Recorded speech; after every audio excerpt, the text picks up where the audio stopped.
Bene, eccoci qua, abbiamo il piacere oggi di avere in studio Giorgio Santini, che è il presidente portavoce di ASVES, l'Associazione Veneta per lo Sviluppo Sostenibile, che è l'unica per ora diramazione regionale di analoga associazione nazionale, cui aderiscono oltre 200 realtà impegnate in quelle che possiamo definire le tante attività umane, insomma, dalla solidarietà all'ambiente. Scopo dell'ASVIS è quello di promuovere e di monitorare il percorso del nostro Paese verso l'Agenda 2030 lanciata dall'ONU. Agenda 2030 che si esplicita in 17 punti, che verrebbe da dire, a leggere, insomma, sembra un po' il libro dei sogni, vale a dire la lotta alla povertà, la valorizzazione di genere, la promozione dell'ambiente, insomma, chi più ne ha né più ne metta. Recentemente l'ASVIS ha reso noto l'annuale osservatorio sul percorso italiano. Ahimè, non sta andando proprio tanto bene, è un percorso a chiaroscuri. Se in qualcuno degli obiettivi si sono segnalati passi avanti, sono purtroppo di più quelli in cui invece non si è cresciuti. È corretta la mia analisi? Sì, è corretto anche dire purtroppo, perché il fatto che siamo ancora distanti dal raggiungimento di quegli obiettivi, su cui è giusto dire che sono obiettivi di condizioni di sostenibilità, che significa poter lasciare, diciamo, alle generazioni future almeno le stesse condizioni che abbiamo noi adesso, in questo momento, di benessere, di compatibilità ambientale, di possibilità quindi di vivere senza ammalarci o senza dover essere nella miseria. Detto questo, purtroppo i progressi sono molto molto scarsi. Alcuni ce ne sono, nel senso che alcune iniziative a livello sia nazionale che internazionale, per esempio per quanto riguarda il tema della povertà, hanno dato qualche risultato significativo, interessante, qualcosa si sta facendo, però diciamo che sui fondamentali non facciamo dei passi in avanti, in particolare non facciamo dei passi in avanti sul tema del rapporto tra il riscaldamento globale del nostro pianeta e le tematiche poi collegate soprattutto dal punto di vista della sostenibilità dell'ambiente, del clima e quindi poi dei fenomeni più o meno disastrosi e estremi che stiamo vedendo con molta velocità. Qualche segnale interessante c'è sul tema dell'economia circolare, cioè della possibilità di utilizzare le risorse non definitivamente, insomma, ma di continuare a riutilizzarle in modo tale che siano, come si dice, rinnovabili, però il dato complessivo è che in scala diversa naturalmente il mondo è su una strada complicata, anche l'Europa non è sulla strada giusta come dovrebbe essere. E quindi il tema che adesso comincia ad essere anche frutto anche di provvedimenti, pensiamo al 110% sulle ristrutturazioni edilizie, cioè il tema di contrastare soprattutto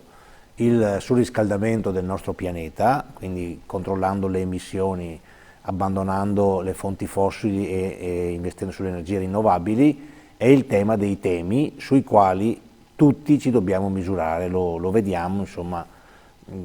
sempre più frequentemente, come dicevo, dal fatto che il Veneto purtroppo è una delle regioni anche in Europa più colpite da questi fenomeni estremi che si manifestano in maniera molto molto più frequente e con modalità molto più intense che non nel passato, nella storia insomma di queste realtà. Sì, perché i cambiamenti climatici ci obbligherebbero ad accelerare i tempi, perché non ci danno sicuramente tempo. Assolutamente. Viene da pensare, in questo il Covid è un problema o paradossalmente diventa un'occasione per riflettere? Il Covid è una situazione naturalmente che ci dice intanto una cosa fondamentale che fa parte anche della filosofia dell'agenda, che siamo in un mondo che è globalmente tutto quanto connesso e questo è il problema fondamentale, per cui i fenomeni di qualsiasi natura, in questo caso questo è un fenomeno appunto di epidemia, di pandemia, hanno riflessi generalizzati e questa era un po' anche la filosofia dell'agenda, di dire dobbiamo in tutti i settori, quindi come si diceva prima, dalle condizioni sociali alle condizioni economiche, alle condizioni ambientali, dobbiamo per forza raggiungere degli obiettivi, perché questo garantisce che non c'è l'effetto contrario di esportare poi in tutto il mondo le patologie, come sta avvenendo appunto in questo caso con la pandemia. Può essere, quindi è sicuramente anche una conseguenza, poi qui ci sono anche degli studi che si stanno facendo dove un certo collegamento con l'origine, se quella è l'origine del virus, perché si sa che c'è anche una discussione se è un'origine diciamo naturale o artificiale di laboratorio, se quella è l'origine, cioè derivando da una situazione diciamo di contaminazione animale, potrebbe essere anche collegata sicuramente al fatto della perdita progressiva di biodiversità e quindi del fatto che sono anche però diciamo che non c'è un collegamento diretto in senso stretto, però c'è un segnale che è quello, attenzione, ogni fenomeno, anche patologico, è immediatamente un fenomeno globale, perché il mondo è interconnesso e questo è il punto sul quale dobbiamo assolutamente insistere. Può essere un'opportunità se ci fa accendere, come in parte è avvenuto, speriamo che sia adesso le premesse vengano mantenute, perché si capisce che bisogna assolutamente affrontare, diciamo così, in maniera forte i problemi che ci sono, non possiamo lasciarli andare, così come abbiamo velocemente, speriamo anche efficacemente contrastato la pandemia, no? Con uno sviluppo immediato e anche molto forte non solo delle cure ma anche della prevenzione attraverso questo studio che è partito in tutto il mondo di un vaccino che ci permetta di poter convivere e non di morire di virus, ma convivere con il virus curandoci. Allo stesso modo bisogna fare per le principali ferite, diciamo, sul versante della sostenibilità, perché diversamente noi avremo. Allora, se da qui, come adesso in parte si comincia anche a dire nel progetto europeo, che io preferisco chiamare con il nome italiano, prossime generazioni, significativamente significa quel progetto, no? New Generation EU, e sostanzialmente quel progetto mette al centro alcuni degli obiettivi dell'Agenda 2030, collegati naturalmente a risolvere il problema sanitario con un'appropriata azione diciamo, di prevenzione e anche di strutture che siano a disposizione. La sanità, un livello sanitario diciamo, buono è il terzo obiettivo, il numero 3 obiettivo dell'Agenda 2030, perché riguarda, come dicevamo, tutti gli aspetti umani, ma anche e soprattutto, oltre a questo che è di fondamentale importanza, mettere in campo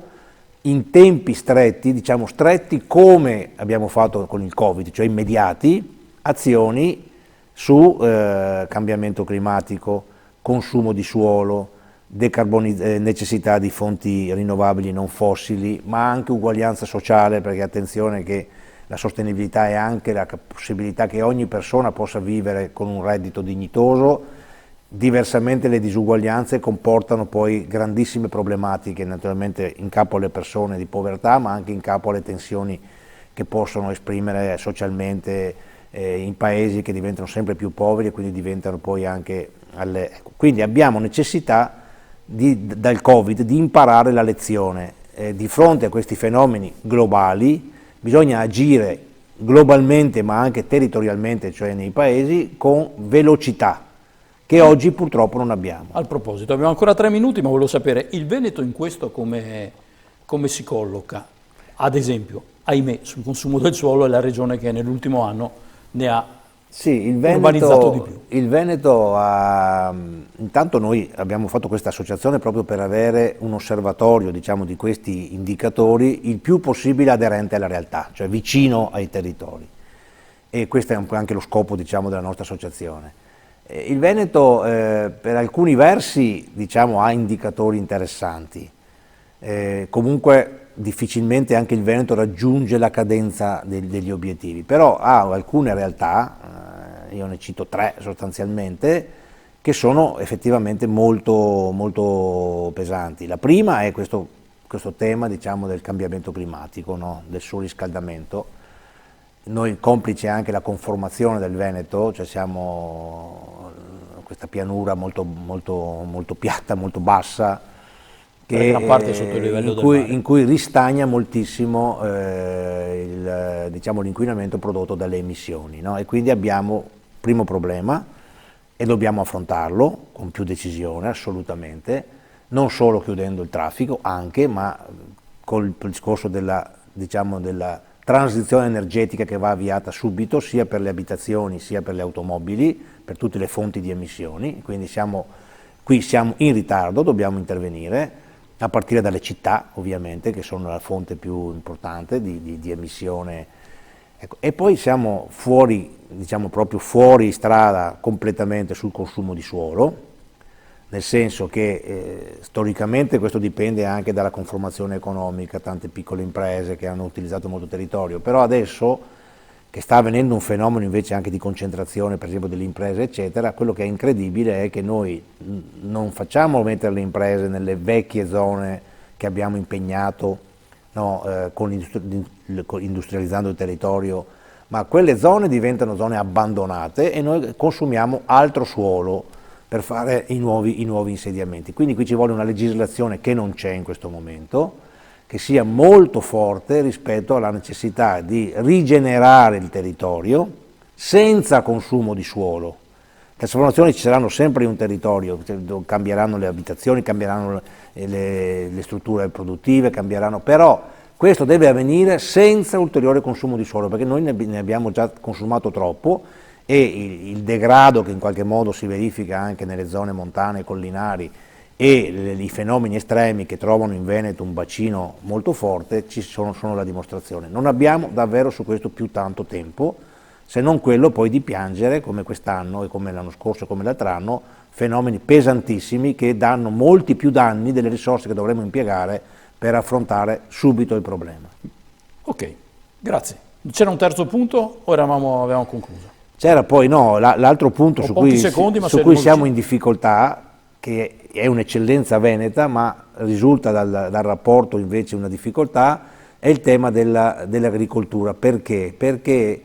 noi usiamo troppe sostanze inquinanti per fare, diciamo, la prevenzione in agricoltura e quindi anche lì bisogna passare velocemente a un'agricoltura che sia rispettosa dell'ambiente, certamente di qualità come deve essere nel nostro Veneto, pensiamo tutti al vino piuttosto che ai prodotti,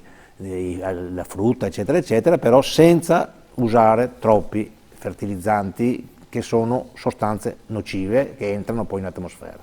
Grazie a Giorgio Santini, che è il presidente portavoce dell'ASVES, l'Associazione Veneta per lo Sviluppo Sostenibile. Buon lavoro. Grazie a voi alla prossima. Ricordo solo, Agenda 2030 vuol dire Agenda 2030, cioè mancano solo 9 anni per raggiungere forse quegli obiettivi. Ci si vede, a domani.